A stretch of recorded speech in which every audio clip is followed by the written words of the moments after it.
The morning light fell in pale sheets through the floor-to-ceiling windows of a tower on Madison Avenue, slow and golden across the polished marble. Daniel Carr sat alone on a leather bench outside a glass conference room in a plain white shirt, his hands folded quietly over his knees. No briefcase, no lanyard, nothing on him that spoke of power. Inside, beyond the tinted pane, a woman in charcoal silk tilted her head back in laughter, a soft, practiced laugh that did not quite reach her eyes. A pale blue glow rose behind her, some logo stretched wide across the far wall, too far for him to read, close enough for him to feel. The receptionist did not know his face. The executive assistant glanced at him twice, decided he was no one worth remembering, and walked on. 6 minutes. That was all it took. 2 weeks before the morning he would sit on a leather bench in a tower that no longer remembered him. Daniel Carr stood at the kitchen counter of a colonial house on the outskirts of Boston, listening to the coffee maker tick and the sound of small feet pattering down the stairs. Noah came first, always. 6 years old, still in pajamas printed with little blue rockets, his hair cowlicked from sleep. Emma followed 8, and already trying to be taller than her years, clutching a folded piece of construction paper tight against her chest. "Daddy," she said, "I drew Mommy, but don't look yet, I'm not finished." Daniel crouched and kissed the top of her head. "I won't look." These were the hours that had become his religion.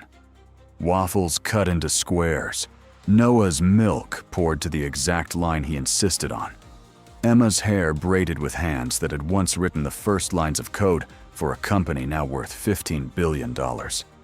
5 winters had passed since Daniel had last sat behind a desk in Manhattan.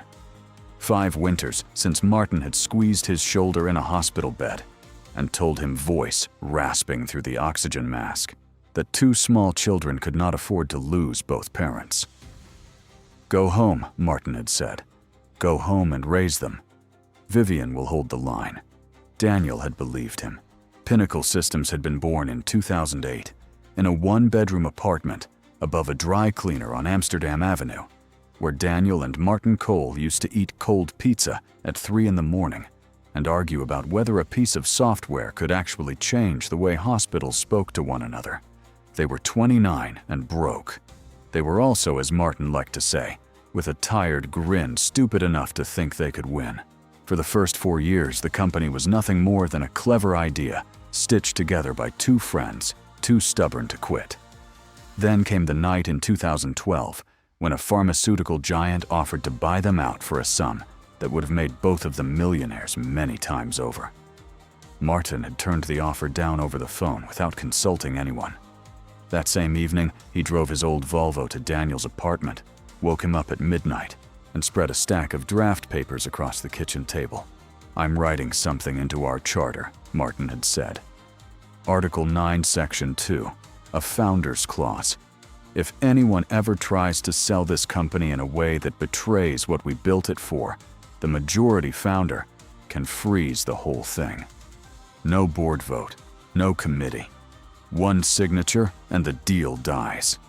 Daniel had laughed. "Martin, go home. Go to bed." Martin had not smiled back. "There are doors you have to lock while your mind is still clear, because the day the traitor walks in, you won't have time to lock them anymore. You worry too much." "I'm not worried about today," Martin said. "I'm worried about the day you're not here to worry for yourself." The mission that Martin had been so desperate to protect did not yet exist in its final form. That came in 2020, the year the world held its breath, and the year Daniel's held its last. Sarah was 34. Emma was 2.5. Noah had been in the world for 6 months and had not yet spoken his first word. The pain in Sarah's back, that she had blamed on carrying the baby, was not a strained muscle. It was not a pulled ligament. By the time the 3rd hospital ran the right panel of tests and the words pancreatic cancer appeared at the top of a page, 3 different medical systems had looked at 3 different fragments of her chart without ever once speaking to one another, and the tumor had decided the rest. In the last hour of her life, in a room on the 14th floor of Mass, General Sarah had taken Daniel's hand in both of hers. Her grip had been very light, her voice lighter still. "Don't let this happen to anyone else," she said. "Promise me." Pinnacle had been a profitable company before that night. After it, it became something else. Daniel and Martin rebuilt the core product from the foundation up an interoperable record system that forced hospitals to speak the same language, whether they wanted to or not. Within 3 years, 19 of the 20 largest hospital networks in the country were running on it. The company crossed $10 billion in valuation and kept climbing. Then, 1 year after Sarah's funeral, Martin collapsed in the parking garage of the Pinnacle headquarters. A massive stroke, the doctors said. He lingered 4 days. On the 3rd day, when his speech had come partly back, he had asked for Daniel alone in the room. "The kids need you more than this company does," he said. "Promise me. Give the operations to Vivian. She's ready. She's been ready." Vivian Shaw had been Martin's protege since 2011, pulled from a mid-tier consultancy, because in Martin's words, she saw around corners. She was brilliant.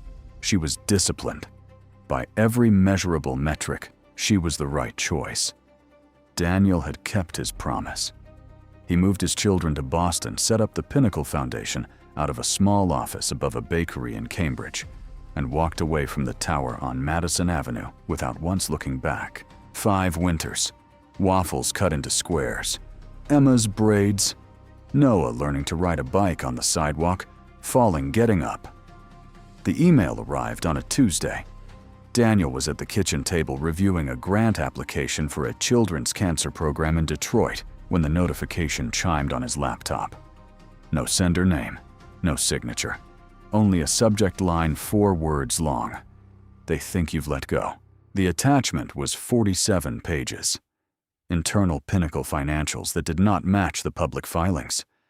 A draft acquisition memorandum from MedCorp Global, the pharmaceutical conglomerate, currently being sued by 4 state attorneys general for raising the price of insulin by 600%. Personal compensation schedules, naming Vivian Shaw and the chief financial officer, Lawrence Pruitt, as the recipients of $180 million in combined bonuses, payable upon the closing of a sale priced $4 billion below the company's own valuation. Daniel read the document twice.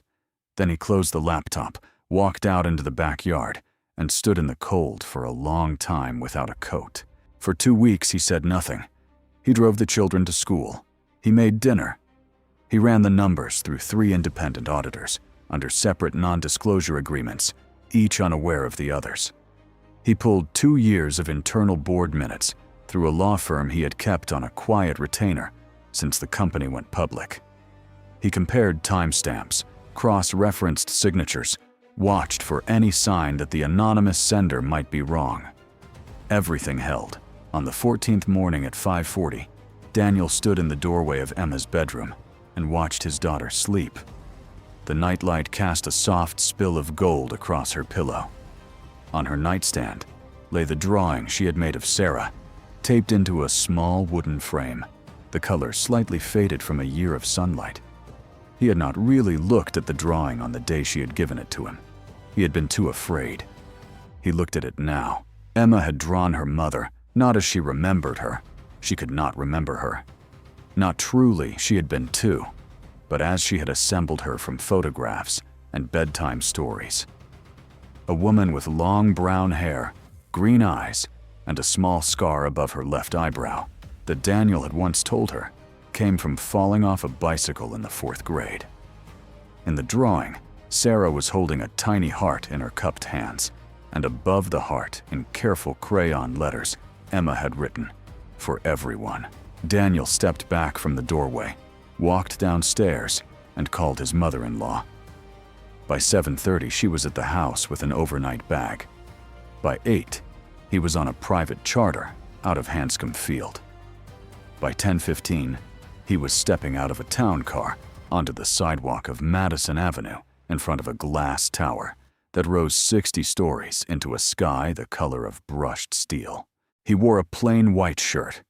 He carried a worn canvas satchel with a single thin folder inside it, and in the inside pocket of his coat, a thumb drive holding everything. No briefcase. No lanyard. Nothing on him that spoke of power. The revolving doors were the same. The marble floor was the same. The scent of the lobby lemon polish and something faintly floral from the arrangements at the security desk was the same. The wall behind the reception counter was not. Once 2 brass plates had hung there side by side, catching the morning light. Founded by Daniel Carr and Martin Cole, 2008. Now there was 1 plate, larger, polished to a mirror shine. A decade of leadership under Vivian Shaw. Daniel stood in the middle of the lobby for perhaps 10 seconds. Then he walked to the reception desk. The young woman behind it looked up with the bright, rehearsed smile that companies of a certain size trained into their front staff.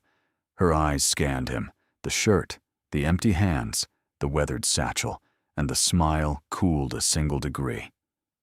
"Good morning, sir. Do you have an appointment?" "I don't. I need to see Vivian Shaw." "I'm sorry, Miss Shaw is in a closed session all morning. Is there someone else who can help you?" "Tell her Daniel is here." "Daniel. Just Daniel. She'll understand." The receptionist's smile thinned further.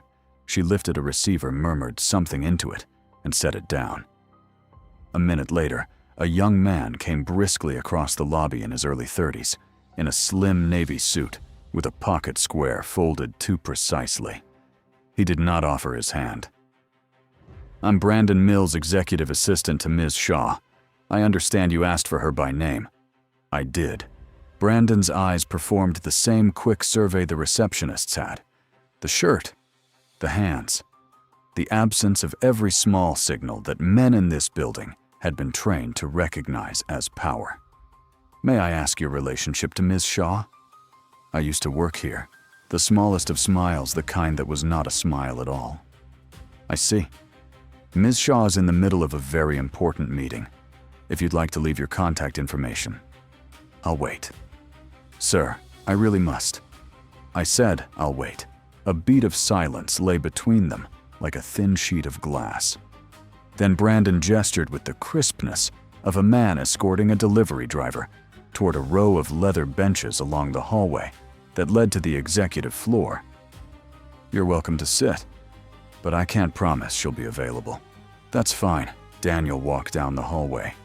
At the far end, through a wall of tinted glass, he could see the long conference table and the woman in charcoal silk standing at its head.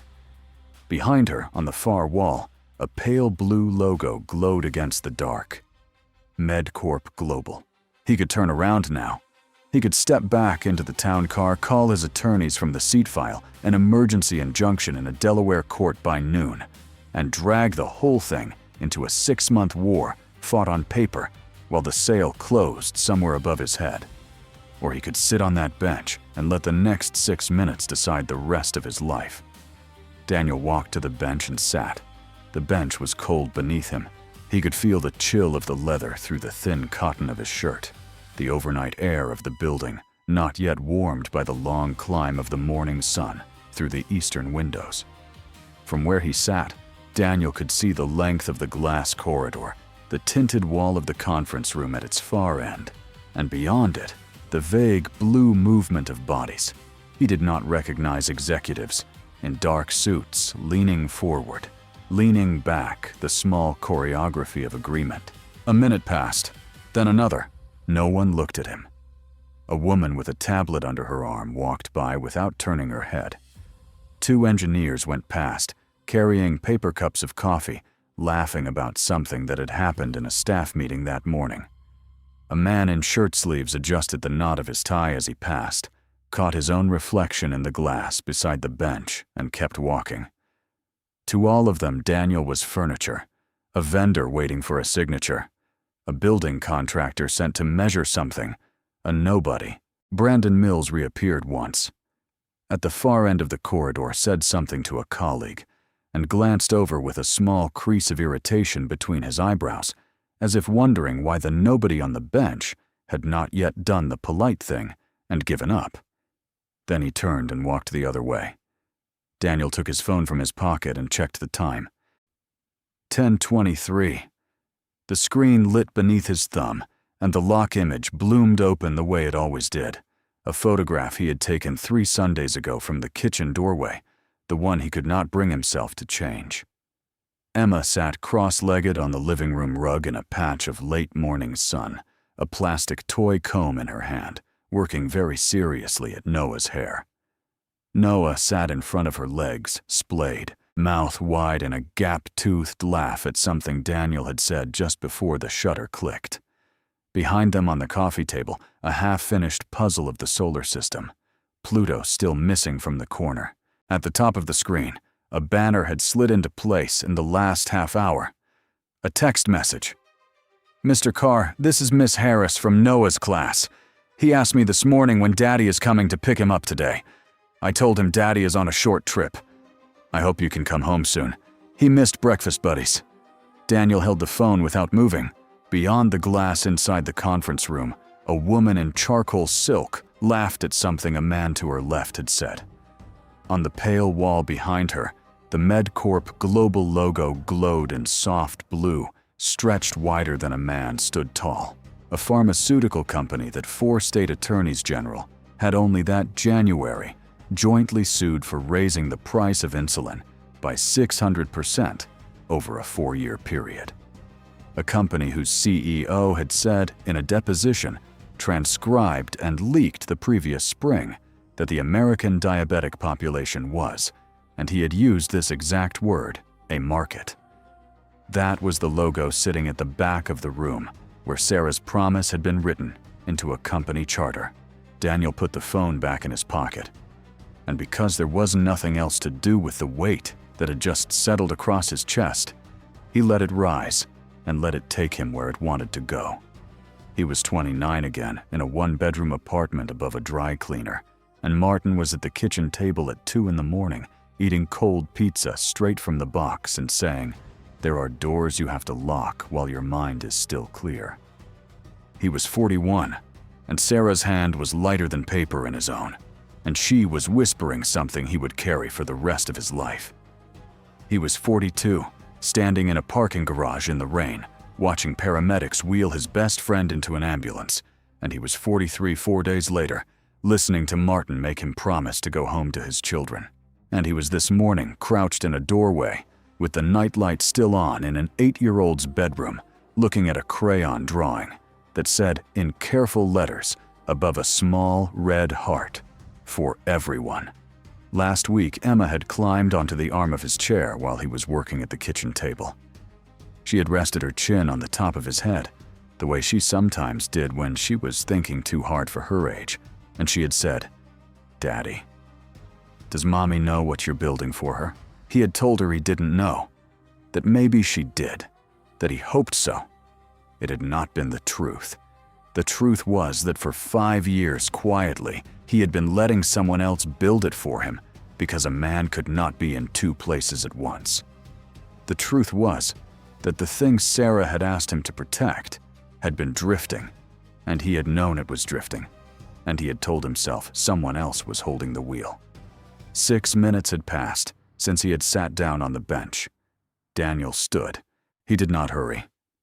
He smoothed the front of his shirt, lifted the worn canvas satchel from the bench beside him, and began to walk down the glass corridor toward the conference room door. Brandon Mills, who had been speaking with a woman at the end of the hall, caught the movement out of the corner of his eye and turned the color draining out of his face as he realized what was about to happen. Sir, I'm going to have to ask you to—" Daniel did not stop. He reached the door of the conference room, placed his hand on the long silver handle, and pulled. 12 heads turned at once. The room was larger inside than it had looked from the hallway. A table of dark walnut ran the length of it, polished to the depth of still water. Around the table sat the senior leadership of Pinnacle Systems, and at the head of it, still on her feet, because she had been addressing the room when the door opened, stood Vivian Shaw.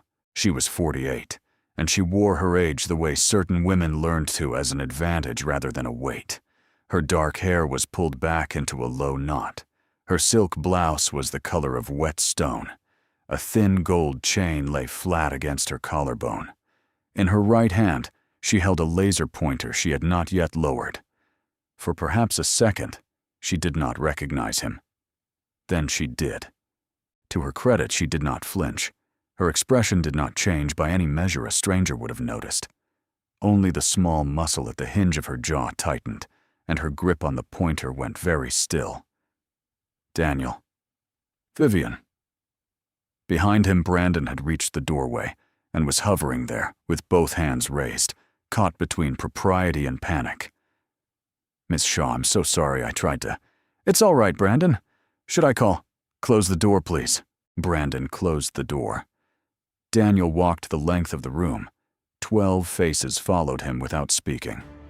He could see halfway down the table a man with silver hair and a gray beard, the General Counsel Thomas Reed, sitting very still, his hands folded in his lap, his eyes fixed on Daniel's with the quiet intensity of a man who had been waiting for this moment for longer than anyone else in the room understood. At the head of the table was the chairman's seat. Daniel reached it, drew it out, and sat down. "Forgive the interruption," he said, in a voice that carried without effort to every corner of the room. "I'm Daniel Carr. I'm the majority founder and the controlling shareholder of this company. I own 52% of Pinnacle Systems, and I have not at any point in any document authorized the sale of this company to MedCorp Global or any of its subsidiaries." A silence settled on the room that was not the silence of surprise. It was the silence of the moment after a glass breaks before anyone has moved to pick up the pieces. Vivian set the laser pointer down on the table. "Daniel," she said again, and her voice had not hurried. "You flew in from Boston for this. You could have called. Would you have picked up? Of course I would have. The way you picked up in March and in May and twice in August," her mouth tightened just enough. "Those were busy quarters. You know how the cycle..." "Vivian?" She did not answer. The man seated to her right cleared his throat. He was heavy-set, mid-50s, with the kind of tailored suit that tried to disguise a bulk it could not, and Daniel recognized him without needing to be told. Lawrence Pruitt had been the chief financial officer for 7 years. Martin had hired him personally out of a firm in Chicago, and used to say with the wry affection he reserved for people he did not entirely trust, that Pruitt could find a dollar inside a stone. "Mr. Carr," Pruitt said, lifting his chin. "With respect, this acquisition has been reviewed by the board's Mergers and Acquisitions Committee over a period of 9 months. Every filing is in order. Every fiduciary duty has been observed. Counsel has signed off. I understand this is a surprise, but there is no irregularity here that warrants. I have the ghost drafts of the valuation memos, Mr. Pruitt, the ones from April before the adjustments. I have the original models from your own team showing the fair market price at $19.2 billion. I have the revised model you circulated in June showing 15.1. I have the email time-stamped June 17th in which you wrote to Ms. Shaw and suggested, and I quote from memory, that the variance was, quote, "well within the range an external auditor will accept without comment." Pruitt's mouth opened. Nothing came out of it. Vivian Shaw took a slow breath, and when she spoke again her voice had changed. It was softer now, almost gentle. "Daniel, you walked away 5 years ago." "I did. You took your children and you went home to Boston, and you did not call and you did not write. And for 5 years I have run this company. I have tripled its valuation. I have quadrupled its revenue. I have carried 19,000 employees on my back through 3 regulatory overhauls and a pandemic. You did not do that. I did that. I know. Then you will understand," she said, and her eyes were very steady on his. When I say that you are sitting at a table where you no longer belong, this company has moved on Daniel. So should you. For the space of a breath, Daniel did not answer her. He looked at her across the long polished wood, and he understood something that he had not understood on the flight down. He had thought all the way from Boston that he would find a thief in this room. What he had found instead was a woman who genuinely believed that the house she had been invited to live in was now the house she had built, and that the man sitting across from her was a trespasser from a life she had finished outgrowing. He remembered then a sentence he had read in a magazine profile of her the previous November. He had not thought much of it at the time. She had said, "There are houses you are invited into, and there are houses you have to build yourself. I have lived too long in someone else's house." He had read the line and smiled because it had sounded like her, and he had closed the magazine and gone to pick up the children from school. He understood the sentence now. "Vivian," he said quietly, "I'd like you to sit down." "I beg your pardon, please. Sit." She did not sit. Instead, she looked at Brandon, who was still standing near the door, and she said without raising her voice, "Brandon, call security." Brandon moved to the wall phone. Daniel did not look at him. He reached down, lifted the worn canvas satchel from the floor beside his chair, and set it on the table. He opened the flap, and from inside, he drew out a single leather folder and laid it flat in front of him. "Before anyone walks through that door," he said, "I would like everyone at this table to understand what I am about to invoke. In the original Articles of Incorporation of Pinnacle Systems, as filed in Delaware in 2008 and amended in 2012, there exists a provision called the Founders Clause, Article 9, Section 2. It was drafted by Martin Cole with the assistance of counsel in the aftermath of a hostile acquisition offer that year. Its language is very specific. In any event in which the company's executive leadership enters into a transaction that materially violates the founding mission of the company, or in which any self-dealing by executive leadership can be shown to the detriment of shareholder interest, the majority founder retains unilateral authority to suspend all pending executive decisions and assume temporary operational control of the company without a vote of the board." Two heads at least turned toward Thomas Reed. The general counsel did not move. He did not need to. His small, tired nod across the length of the table was enough. Daniel picked up the conference phone in the center of the table, dialed an internal extension from memory, and turned the speaker on. A woman's voice answered on the second ring. "Corporate Secretary's office." "Linda Hartwell speaking." "Linda, it's Daniel Carr." A silence came down the line that was not quite a silence. Then quietly, "Mr. Carr, it's been a long time."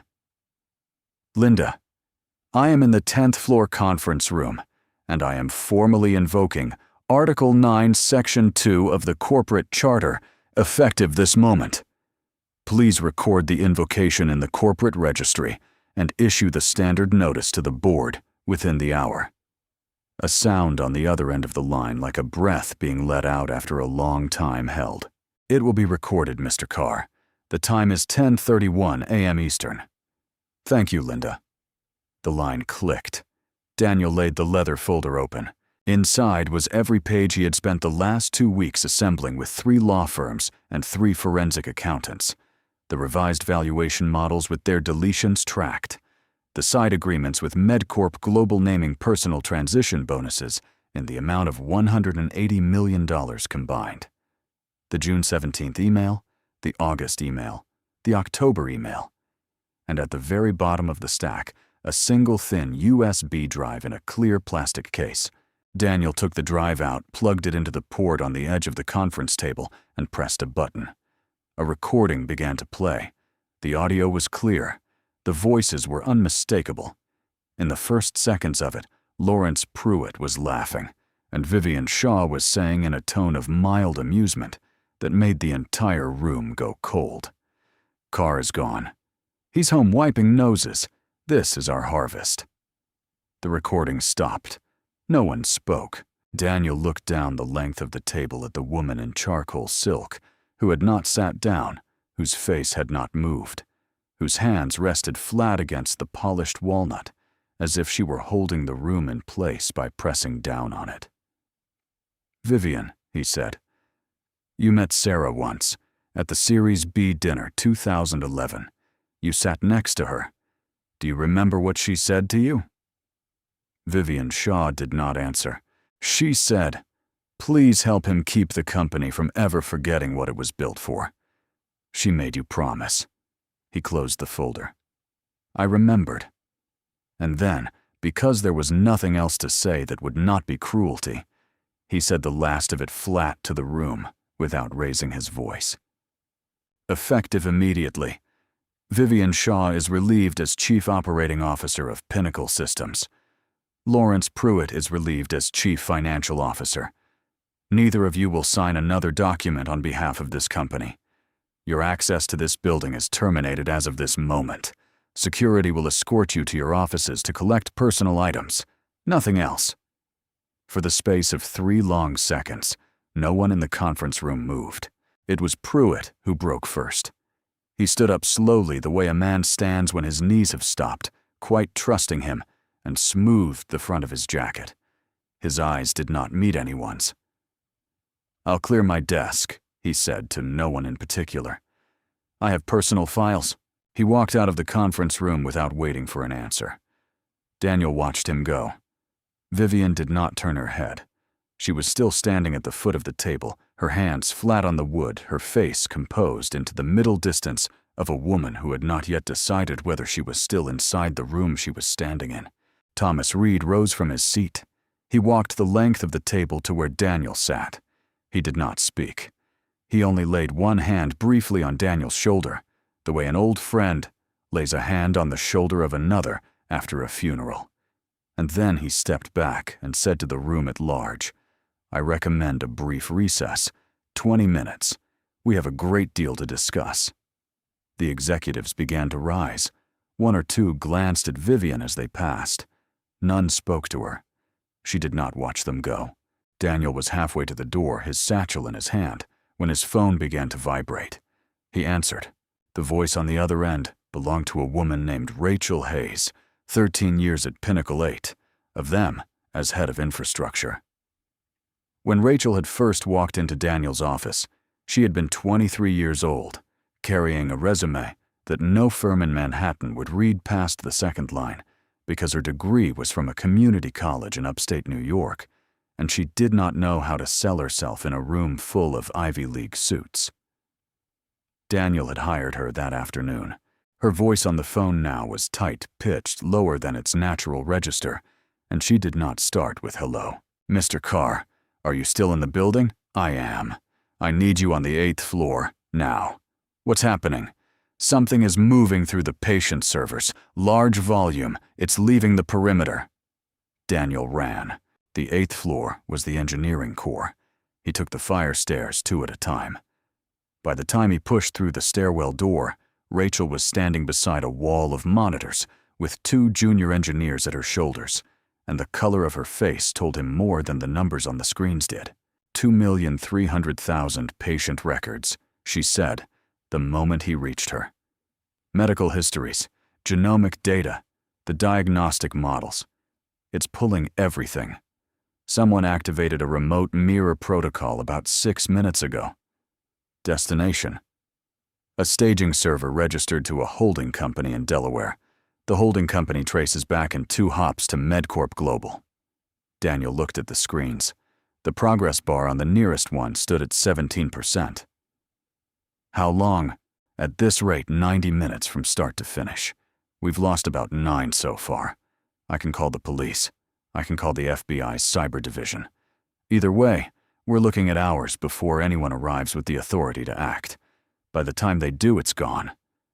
Can you stop it? Her mouth tightened. I can shut down every outbound pipeline at the core level. It kills the transfer. It also takes the company offline. Every hospital running on our system goes dark for at least 6 hours, while we bring it back up segment by segment. Estimated revenue loss $40 million. Contract exposure, probably more.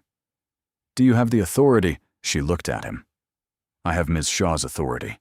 Ms. Shaw was chief operating officer until 32 minutes ago. You have mine. Mr. Carr, you are a shareholder. You are not an officer of this company. If I bring the network down on your word, and somebody successfully challenges the clause you invoked upstairs, I will have committed an unauthorized act, costing this company $40 million. I will lose my job. I will lose my license. I will probably lose my house. Daniel met her eyes. Rachel, I know. The progress bar clicked over to 18%. What he saw in that moment was not the man he had been upstairs. It was her face. And she was not looking at the man who had invoked the founder's clause in a conference room a floor away. She was looking at the man who had sat across a desk from her 13 years earlier, when she was 23 years old, and out of her depth in a city that had told her no 6 times that month, and who had said to her, I don't care where you went to school. I care whether you can build the thing I'm describing. Can you? She had said yes. She turned to the nearest engineer. Bring up the core, interrupt. Rachel. Bring it up, the engineer typed. A prompt appeared on the screen. Rachel rested her hand on the mouse. Confirm.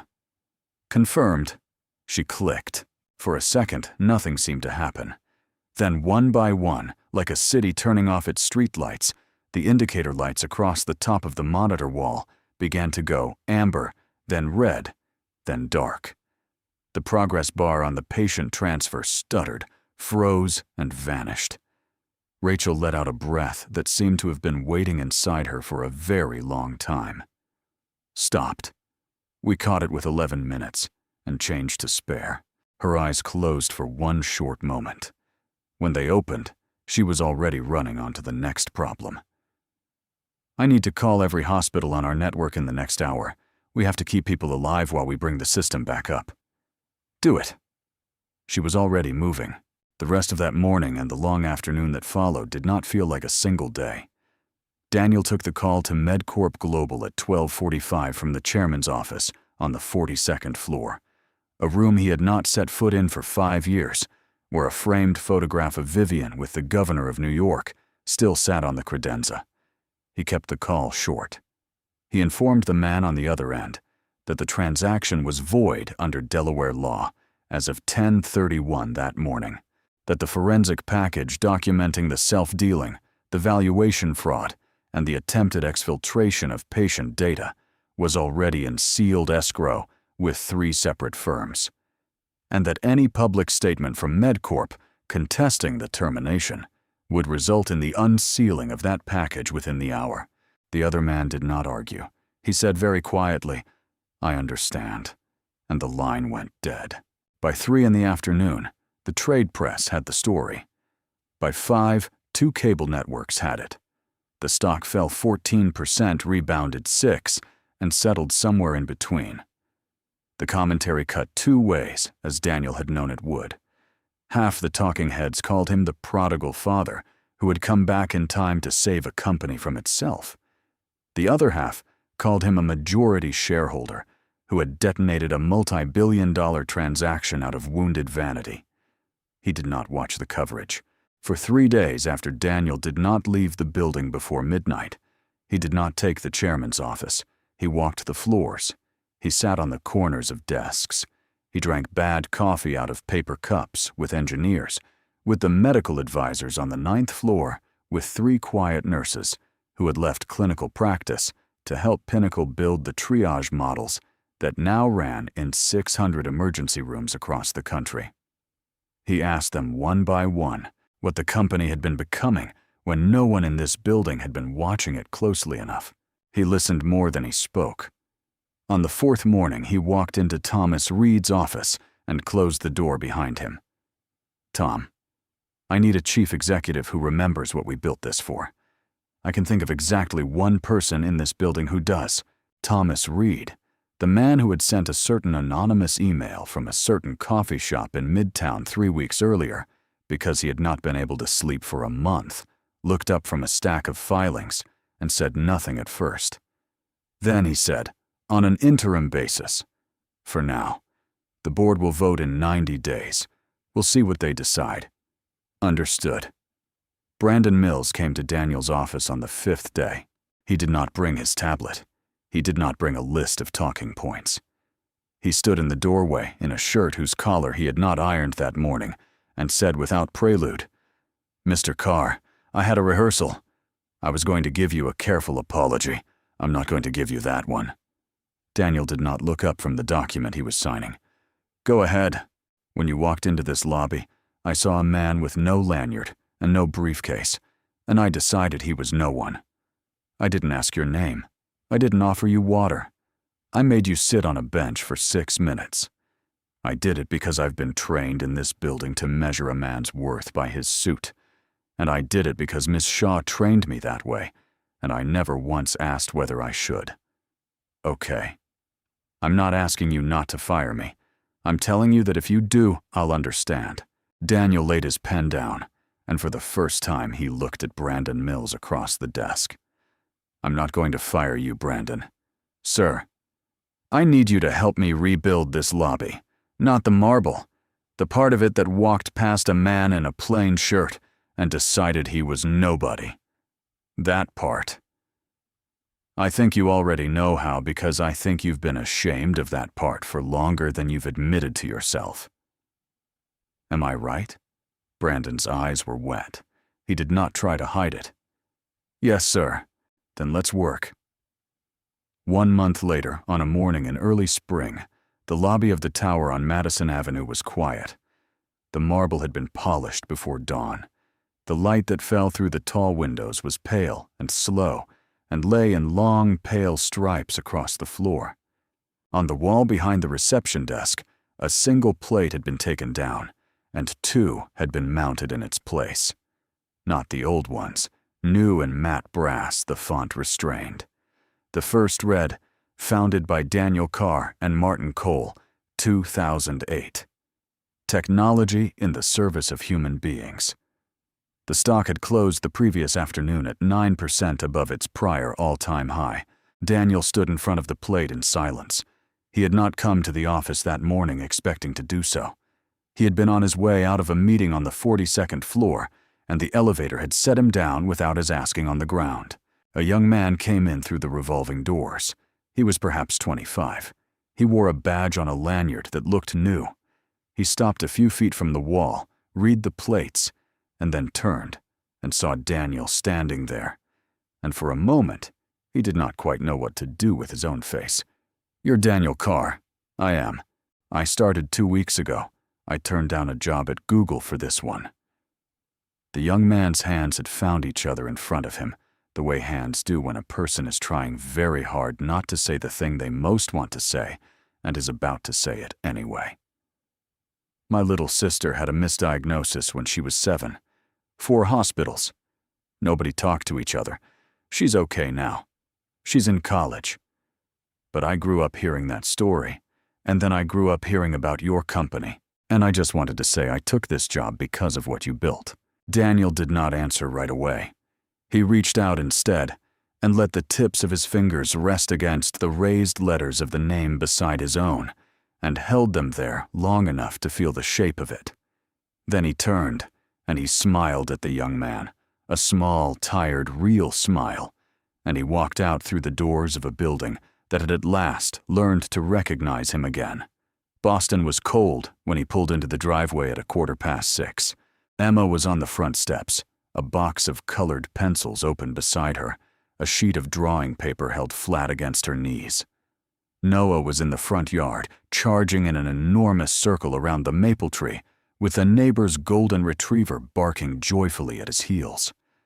Somewhere above the roofline, the last of the evening light was turning the color of honey. Noah saw the car first. He shouted something unintelligible, abandoned the dog, and sprinted toward the driveway. Halfway there, his feet tangled in the grass, and he went down flat on his stomach. His arms splayed his face, pressed into the cold lawn. For one short moment, he lay still. Then he got up, grass and his hair grass on his chin, and kept running. Emma dropped her pencils and followed. Daniel knelt on the driveway. He caught Noah first and then Emma, and pulled them both against the front of his coat with the whole strength of his arms. Noah's small hands closed in fists around the lapels. Emma pressed her cheek against his chest, hard, and would not let go. "Daddy," Noah said, muffled against the wool. "Where did you go for so long?" Daniel held him tighter. "I went to remind some people," he said very quietly, "what your mother once asked us to do." Noah didn't understand. He was 6. He only burrowed closer. Emma lifted her face. She looked at her father without speaking. The way a child who has once asked a question and not received an answer looks at the person who has finally come home with the answer in their face. Then she said, "I finished drawing, Mommy. Do you want to come see?" Daniel stood up with Noah in one arm. With his free hand, he took his daughter's. Together, the three of them walked up the path toward the yellow warmth of the front door, where on the kitchen table just inside a small wooden frame was waiting, and a red crayon heart, and the careful letters of a promise that had at last come home.